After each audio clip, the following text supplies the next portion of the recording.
Yo, what is up guys, Randy here. Today I'm going to teach you how to read your light meter in your camera so that you can get perfect exposure. So, let's get into it.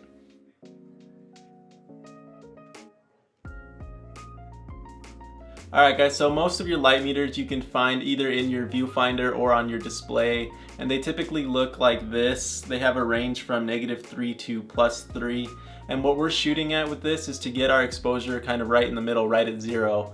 And what that's going to tell us is that nothing's going to be blown out in our highlights and nothing's going to be lost in our shadows. So that's going to kind of give us a balanced exposure. Now, something that we need to keep in mind is the type of metering mode that our camera uses.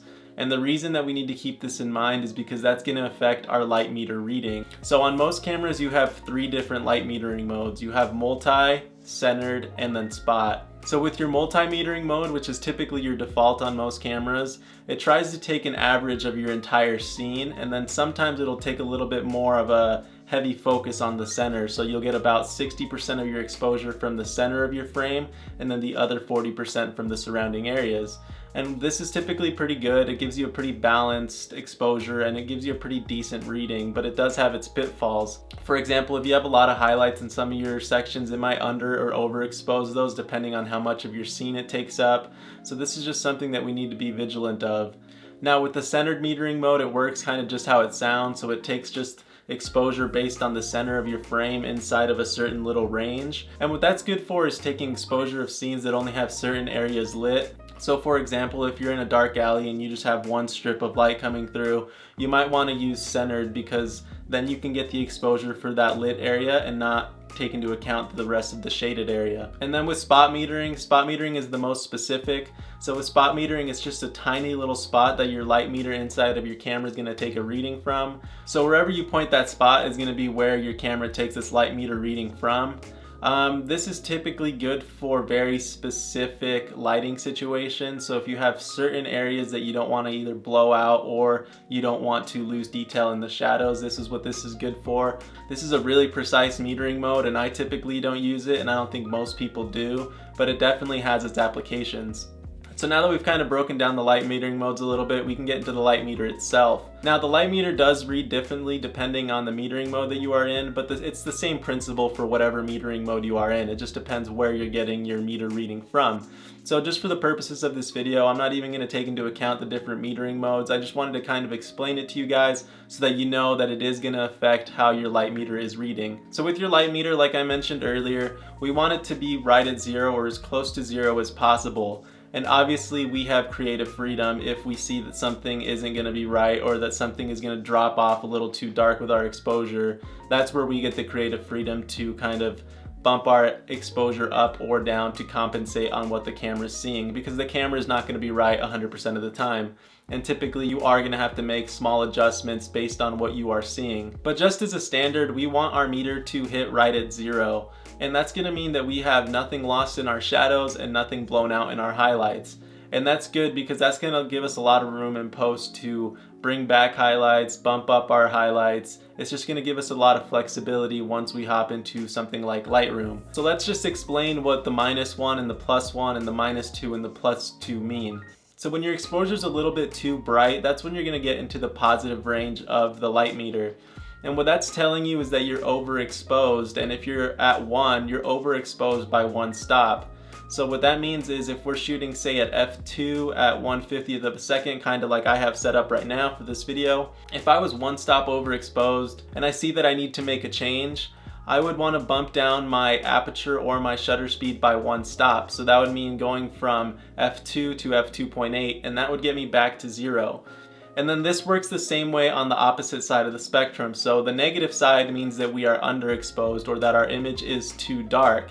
So if we are in that negative section, we want to bump up our exposure. So we either want to make our shutter speed slower, or we want to open up our aperture, or we want to increase our ISO, and then vice versa on the positive side. So we're going to get into the camera right now and we're going to look at the light meter, and I'm going to show you how you can compensate if you are either underexposed or overexposed. And how I'm going to set this up is I'm going to set up a perfect exposure to start with.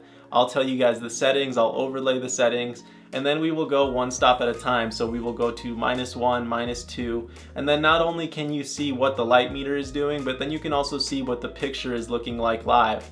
So let's just hop into the camera right now. Alright guys, so here we just have a quick example, and right now I'm shooting at 1/50th of a second at f2 with ISO 800, and this is my perfect exposure. So now that we are at 0, I'm going to drop this down to f2.8, and this is going to be 1 stop underexposed for this scene.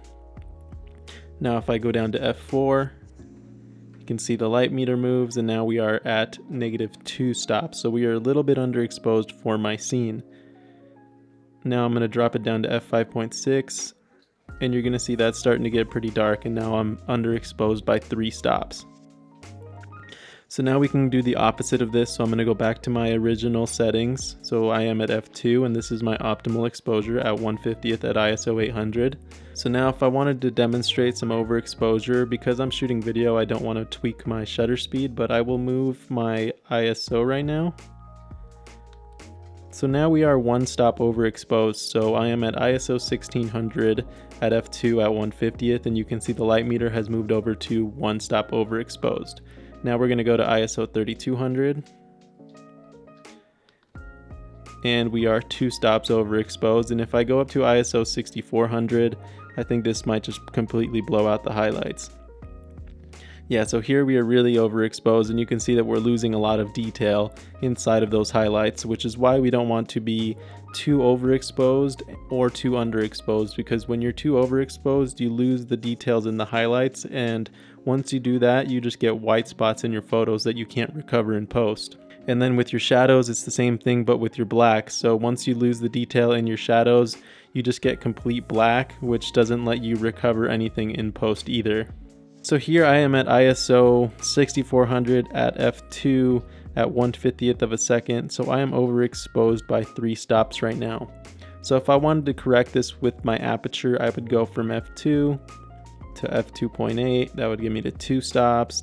f4 would get me to 1 stop, and then at f5.6 I would get that same exposure that I had originally, just with different settings. Alright guys, that's pretty much it for this one. I hope you found this video helpful, and I hope that it helps you start to use your light meter a little more so that you can start to get better exposures. Hit that like button if you did find this video helpful. I would appreciate it if you subscribe. I got a lot more photography content coming, and of course, thanks for watching, and I'll see you next time.